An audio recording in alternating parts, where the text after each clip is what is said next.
अस्सलाम वालेकुम, welcome to Faez अमीर कश्मीरी ब्लॉग। एक न्यू ब्लॉग के साथ मैं आपकी खिदमत में फिर से हाज़िर हूँ। मैं आज बात करने जा रही हूँ कश्मीर के मसले के ऊपर।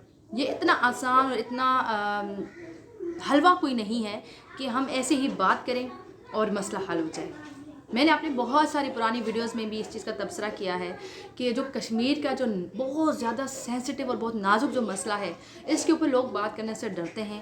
कोई भी मैदान में नहीं आता, कोई भी हमारे जो कश्मीरी लोग हैं, कश्मीरी हैं, उनके हक़ में आवाज़ नहीं उठाता, आवाज़ बुलंद नहीं करता।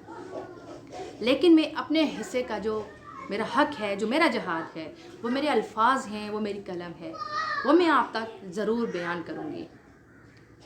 मेरी रूह, मेरा दिल इस चीज़ की इजाज़त नहीं देता इस चीज़ की इजाज़त मेरा मज़हब की कि कहीं गलत हो रहा हो, कहीं ज़्यादती हो रही हो और मैं यहाँ खामोश तमाशाई बने हुए इंतज़ार कर रही हूँ किसी आसमानी मखलूक का, किसी आसमानी फ़रिश्ते के उतरने का।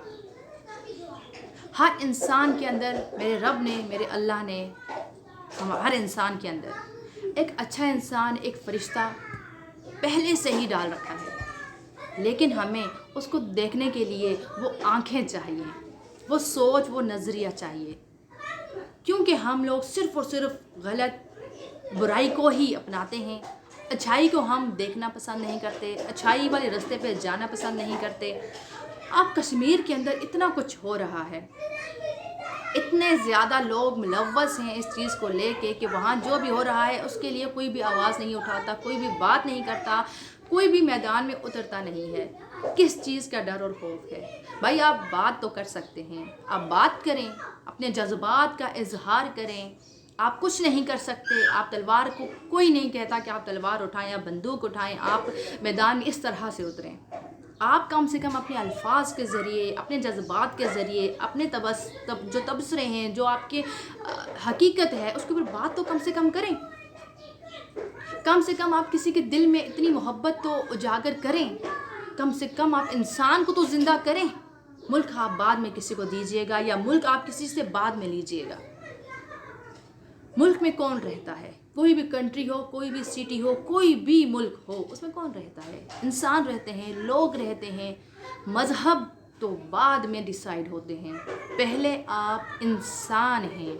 सबसे पहले इंसानियत को तो देखें।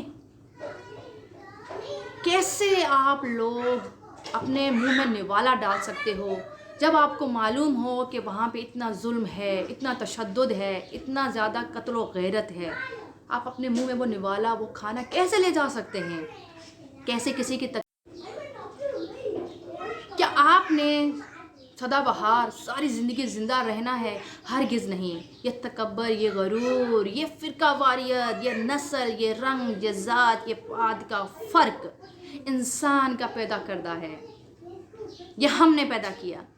हम किसी को भी जांचते हैं तो किसी के लिबास से जांचते हैं, हम जांचते हैं तो उसके रंग से जांचते हैं। क्यों? हम इससे क्यों नहीं जांचते कि ये इंसान है हमारी ही तरह, तो इसके हाथ और पाँव हैं, इसका जिस्म भी हमारी तरह है। क्यों नहीं जांचते हम? क्यों हम सबसे पहले ये देखते हैं ये कौन सी गाड़ी से, कौन से मुल्क से, कौन से मज़ाहिब से ताल्लुक़ रखता है? ये फ़र्क ख़त्म करें। हिंदुस्तानियों के भी कितने ही लोग, कितने ही फ़ौजी बॉर्डर्स पे मौजूद हैं, हमारे पाकिस्तानियों के भी कितने ही बॉर्डर्स पे मौजूद हैं। क्या वो अपनी फैमिलीज़ को याद नहीं करते? सब करते हैं, सब रोते हैं, उनके घर वाले रोते हैं। तो ये जंग किस चीज़ के लिए है? उस ज़मीन के टुकड़े के लिए क्यों लड़ रहे हैं? क्या वहाँ मिलकर नहीं रहा जा सकता? हमारे पाकिस्तान के अंदर भी तो गैर मज़ाहिब के लोग रहते हैं और कितने ही हमारे मुस्लिम जो हैं वो हिंदुस्तान पूरा भरा हुआ है। क्यों आप लोग इस चीज़ के सिर्फ फ़र्क को लेके बैठ गए हैं कि वो ज़मीन का टुकड़ा आपको मिलेगा तो आपको जन्नत मिल जाएगी, हमें मिलेगा तो हमें जन्नत मिल जाएगी? क्या हम सब मिलकर नहीं रह सकते? रह सकते हैं। देखिए, आप कितने ही जागीरदार हों, कितने ज़मींदार हों, कितने अमीर हों, कितने ही ज़्यादा आपका स्टेटस हो मुआशरे के अंदर, मौत आपको भी आनी है, मरना आपने भी है, ज़मीन में दफन आपने भी होना है। सदाबहार आपने दुनिया में नहीं रहना। मेरा मैसेज आला अहकामात तक मैं पहुंचाना चाह रही हूं कि कश्मीर के नाजुक मसले के ऊपर बात करें, उस मसले के ऊपर खाना पीना अय्याशियाँ ना करें, कम से कम बात करें और लोगों के दिल में मोहब्बत को उजागर करें, ये फ़र्क को ख़त्म करें, ये कत्ल व गैरत को ख़त्म करें, मिलकर बैठें।